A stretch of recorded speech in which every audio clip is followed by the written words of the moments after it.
का एको होए रे भैया, दुख का एको हो।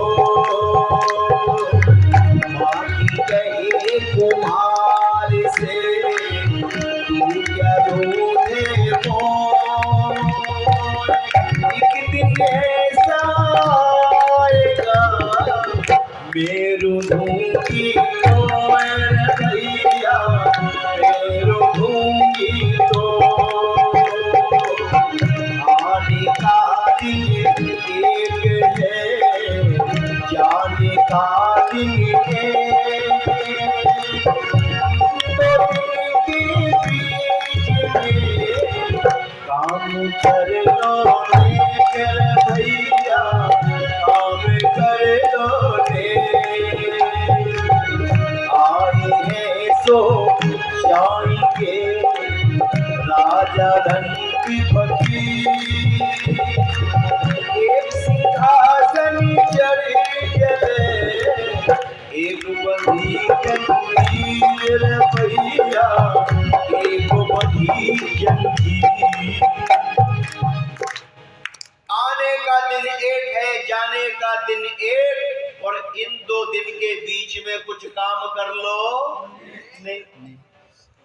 दुख आता है तो भगवान के पीछे, और सुख आया भूल गए। और कुछ लोग तो इतने दुनिया में होशियार हैं, इंसान तो इंसान को धोखा देता है, पर आज का इंसान इतना समझदार हो गया, वो तो भगवान को भी धोखा देता है। और कैसे? हमारी बहन सुषमा जी बैठी है, इनके लिए एक बार जोरदार ताली बजाओ। मैं बड़ी तड़का बड़ी मदद, उनको नमन करता हूँ, उनके चरणों में माथा टेकता हूँ। एक व्यक्ति को एक ही खबर लेके जाना था, बस से बैठ कर गया, उतरा, आगे पूछा भाई दिन के 12 बज रहे और मई का महीना था, बोले उस गांव जाना है, बोले आप इसी रास्ते चले जाओ, गांव पहुंच जाओगे। और ये व्यक्ति चल दिया। चलते चलते आगे जब पहुंचा तो देखा एक नदी बह रही है, उस पर पुल नहीं है। हाँ, एक नाव जरूर है उस नदी में पड़ी हुई, पर वो भी रस्सी से खूंटे से बंधी है।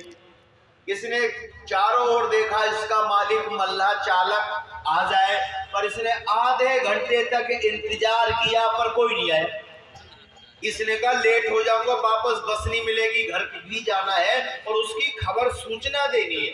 अगर सूचना में विलंब हुआ तो कल उसका खेल सब बिगड़ेगा, कोई जरूरी सूचना।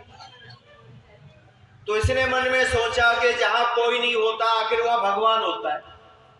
और ये नदी किनारे हाथ जोड़कर खड़े होकर हाथ जोड़कर कहता है, प्रभु अगर मैं इस नदी को आसानी से पार कर लूं तो 50 रुपए का प्रसाद चढ़ाऊंगा। और 50 रुपए का प्रसाद बोल के हिम्मत बंदी और नदी में घुस गया। और जैसी नदी में घुसा तो पानी तो इसके मुख तक था। तो कहता प्रभु 50 रुपए का प्रसाद है, लोग तो 1.25 रुपए के प्रसाद में इतनी मांगते हैं। ये जाते ना लोग गंगा यमुना नहाने के लिए तीर्थों पर, छोटा सा थोड़ा प्रसाद लिया और इतना सा चढ़ाया और बहुत लंबी लिस्ट भगवान के आगे पेश कर दी।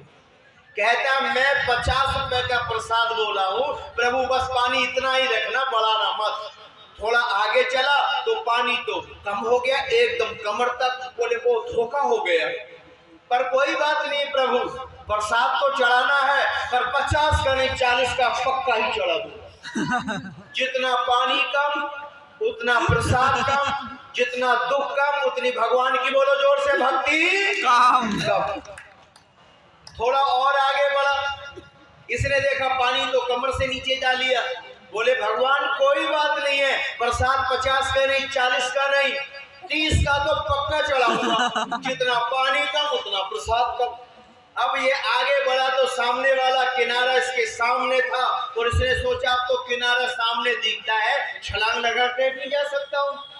पर प्रभु कोई चिंता की बात नहीं है, प्रसाद तो पक्का चढ़ाऊंगा, पर 50 का नहीं 40 का नहीं 30 का नहीं और 20 का चढ़ाई दूंगा नहीं कह पाया।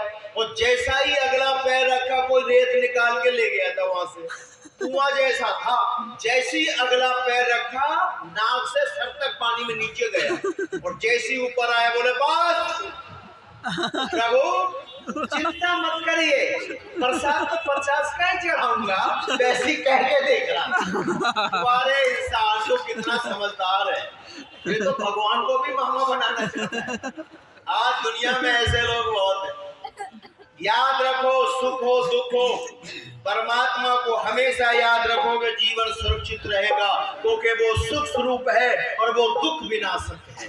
परमात्मा सुख स्वरूप है और दुख विनाशक। इसलिए मैं वो बात बार बार कहता हूँ कि मेरे साथ तू है, मुझे क्या कमी है, और अंधेरों से भी मुझको मिल रही रोशनी है। इसलिए बड़ा प्यार